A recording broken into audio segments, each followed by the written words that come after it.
Singkat cerita, setelah party terbaru dari Krai, sekarang sudah menerima misi untuk bisa masuk menuju ke dalam negara Kode Fortress. Dan juga setelah mereka bertiga, sekarang sudah diberikan kartu akses curian untuk bisa masuk menuju ke dalam benteng terbang itu. Maka tanpa menunggu lama, mereka pun kini seketika langsung pergi menuju ke dalam kota terdekat dari benteng terbang Kode Fortress dengan menggunakan lingkaran sihir. Lalu, setelah sampai di lokasi kota terdekat, maka mereka bertiga pun sekarang langsung melanjutkan perjalanannya lagi dengan menggunakan kuda menuju ke dalam sebuah kota yang merupakan wilayah kekuasaan dari Kode Fortress. Di mana tujuannya sendiri sekarang ada 3. Yang pertama adalah untuk bisa bertemu dengan klien atau orang yang telah memberikan misi ini kepada mereka. Kedua adalah untuk bisa mencari informasi sebanyak-banyaknya tentang seperti apakah kekuatan terbaru dari Kode Fortress. Dan yang ketiganya yaitu untuk bisa naik kereta dari kota itu menuju ke dalam benteng terbang Kode Fortress bersama dengan kelompok kriminal lainnya. Simpelnya, Krai, Kaiser, dan juga Sarah Chromis sekarang sedang melakukan penyamaran dengan cara berpura-pura menjadi anggota kriminal atau menjadi Red Hunter.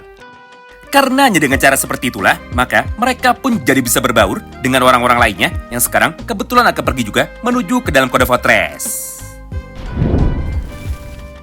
Singkat cerita, setelah melakukan sebuah perjalanan panjangnya selama 1 hari penuh menuju ke dalam kota yang merupakan wilayah kekuasaan dari Kode Fortress dengan menggunakan kuda, maka pada halaman berikutnya, atau tepatnya pada malam harinya, Kaiser, Sarah, dan juga Krai kini akhirnya bisa tiba juga di dalam kota itu.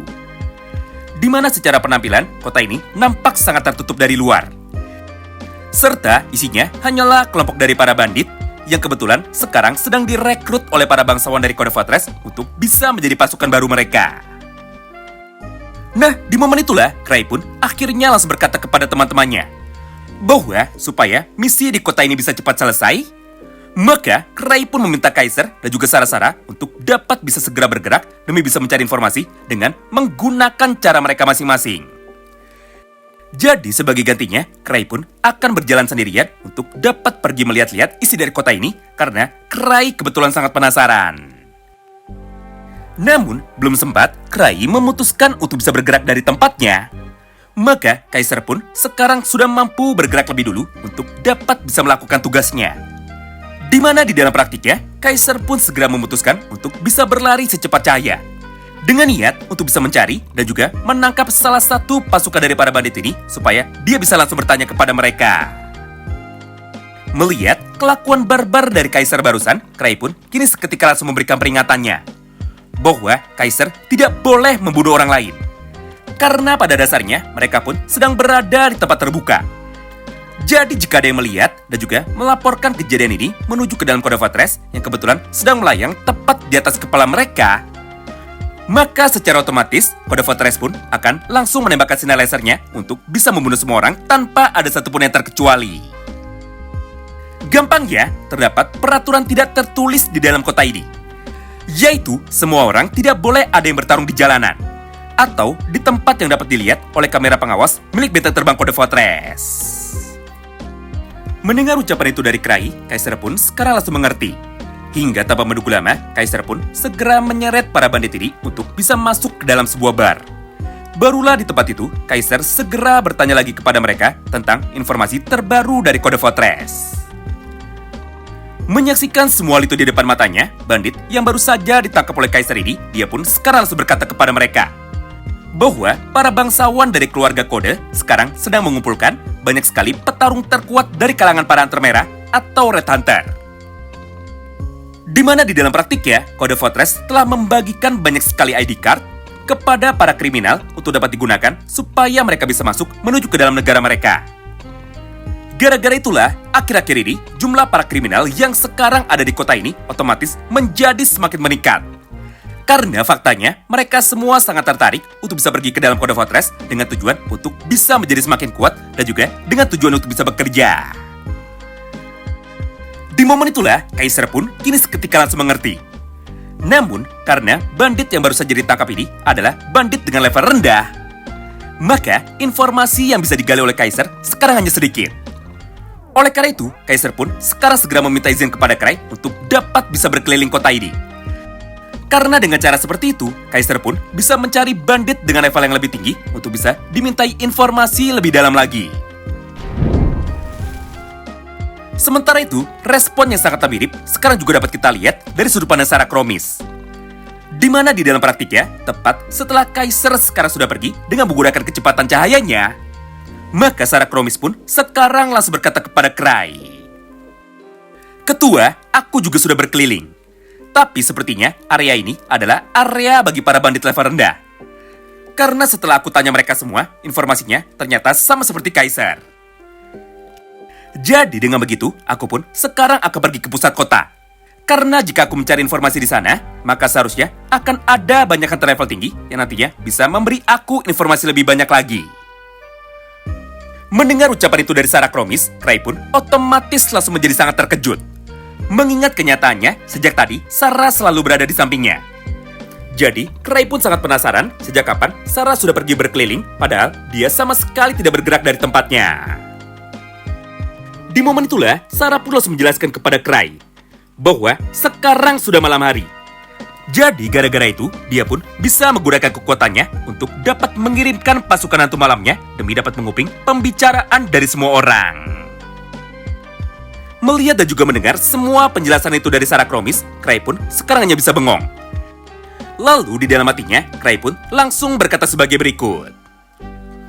Wow, jadi begini ya, kekuatan dari hunter level 8. Tidak kusangka memiliki anggota party level 8 seperti mereka sekarang sangatlah berguna. Jika begini terus, maka aku bisa jalan-jalan dengan bebas untuk dapat mencari makanan di tempat ini.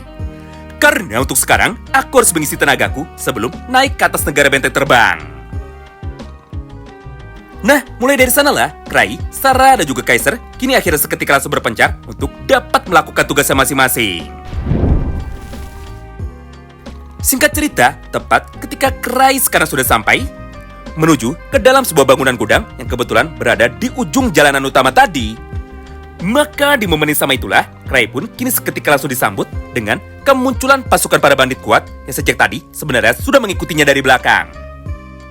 Lalu tanpa menunggu lama, salah satu pasukan bandit itu kini langsung berkata kepada Cry, "Tahu Sentrik, apa yang kau lakukan di sini? Ini adalah kota tempat berkumpulnya para hunter merah yang kebetulan sekarang sudah tertarik untuk bisa bekerja di dalam negara Code Fortress. Jika kau ada di tempat ini, jangan bilang kau sudah dikeluarkan dari organisasi para hunter dan sekarang dirimu juga sudah berubah menjadi anggota kriminal atau menjadi red hunter juga.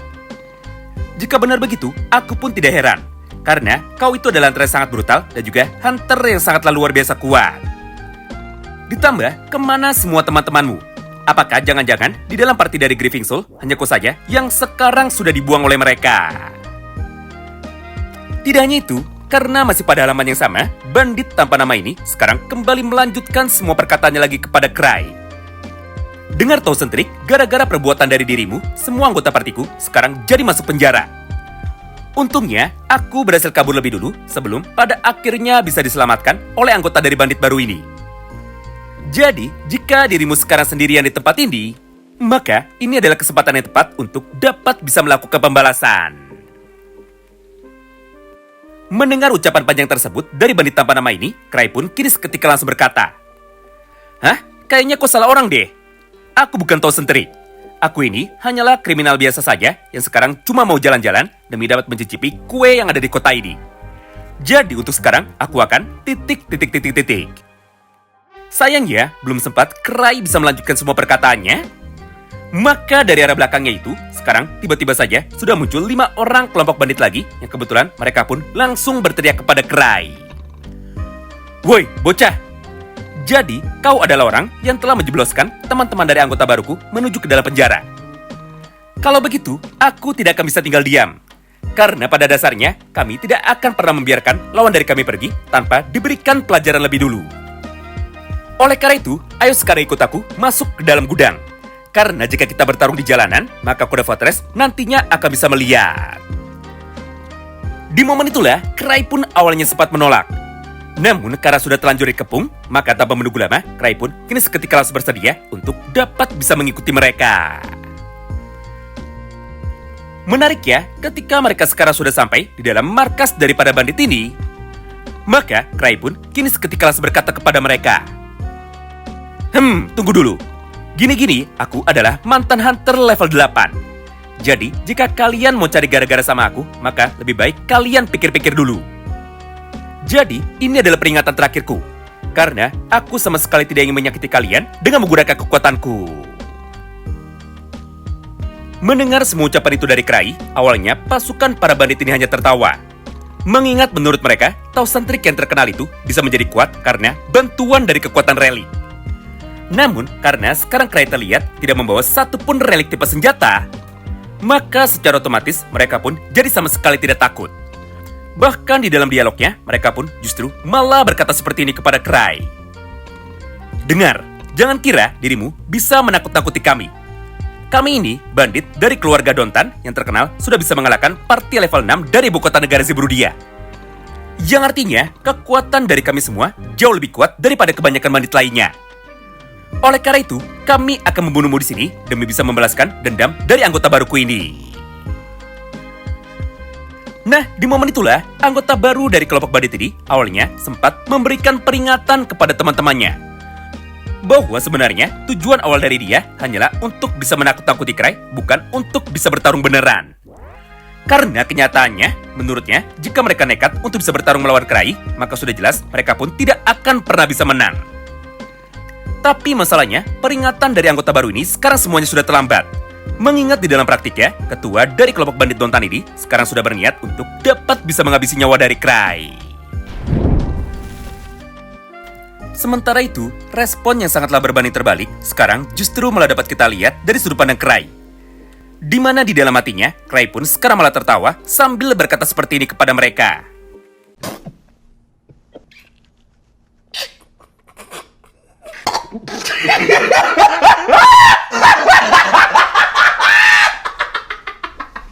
Hah? Level 6 doang? Aku nggak salah denger kan? Masa iya cuma bisa ngalahin Nato level 6, sekarang berani nantangin Nato level 8? Untungnya, lawan dari mereka adalah aku yang merupakan hunter paling baik hati. Bayangkan saja jika mereka merasa sok kuat karena sudah bisa mengalahkan Nato level 6, tapi lawan yang ditantang adalah Nenek Rosemary. Maka sudah jelas mereka pun akan dibakar sampai habis hingga tidak ada satupun yang tersisa atau hingga menjadi debu. Kalau gini sih, aku nggak jadi takut sama mereka. Tapi aku pun sekarang justru malah menjadi kasihan. Lagi pula kalau mau diserang pun itu nggak akan ada gunanya karena aku tidak bisa mati. Ditambah aku pun memiliki relik save ring. Jadi jika aku bisa tahan semua serangan mereka dari awal, maka aku yakin mereka pasti akan langsung kabur karena mereka sudah ketakutan. Lalu setelah berkata seperti itu di dalam hatinya, maka pada halamannya berikutnya, kelompok dari pasukan bandit ini kini akhirnya seketika langsung bergerak untuk bisa menyerang Krai. Dengan cara berlari secara bersama-sama sambil mengayunkan pedang besar itu tepat menuju ke arah tubuh dari Krai. Menarik ya, ketika serangan mereka sekarang baru saja mau mendekat, maka tiba-tiba saja tubuh dari para lawannya itu sekarang otomatis langsung menjadi membeku. Serta di saat yang bersamaan, darah yang sangat banyak langsung keluar dari tangan mereka akibat memegang pedang itu terlalu kuat. Tidak hanya itu, karena ketika mereka sekarang sudah terdiam, maka satu persatu dari mereka sekarang langsung nampak sangat ketakutan. Karena kenyataannya, tepat di hadapannya itu, mereka pun bisa melihat tubuh dari Krai sekarang sedang diselimuti dengan sebuah kekuatan kegelapan yang jumlahnya sangatlah luar biasa banyak. Nah, di momen itulah, Krai pun langsung bertanya seperti ini kepada mereka. Gimana? Udah aku bilang kan, kalau bisa, jangan lawan aku.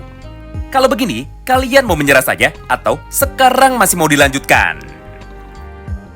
Mendengar pertanyaan itu dari Krai, para bandit yang sekarang masih penasaran, tentu saja mereka pun sama sekali tidak mau menyerah. Hingga di saat yang bersamaan tersebut, mereka pun sekarang masih mencoba untuk dapat memaksakan diri demi bisa menyerang tubuh dari Krai. Sayangnya, tepat pada momen itulah, sebuah kejadian brutal justru malah terjadi kepada mereka. Di mana ketika mereka sudah menjawab pertanyaan itu dari Krai, maka tubuh dari mereka pun sekarang otomatis langsung menjadi terbanting ke sana kemari mirip seperti bola.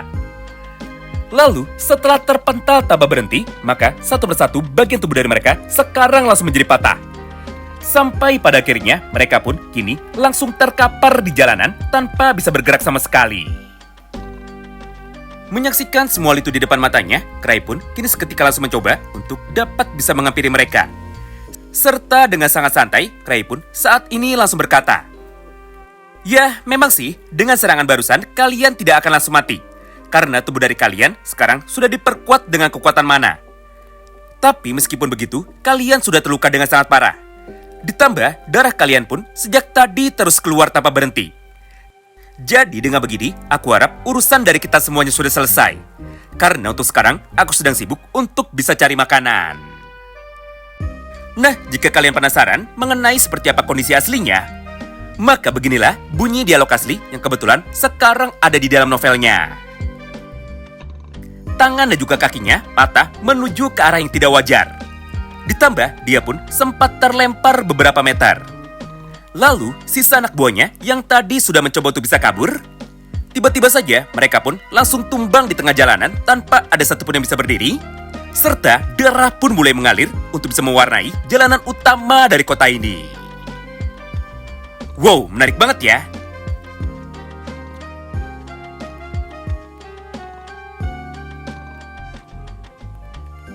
Nah, setelah diperlihatkan kondisi dari pasukan para bandit itu, yang kebetulan sekarang semuanya sudah bisa dikalahkan, maka tanpa menunggu lama, Cray pun kini langsung melanjutkan perjalanannya lagi sambil berkata seperti ini kepada kita. Aku menarik nafas panjang. Lalu, aku juga memutuskan buat cari tempat istirahat sebentar atau tempat makan. Sambil menunggu kedatangan dari Sarah dan juga Kaisar yang kebetulan sekarang mereka masih mencari informasi.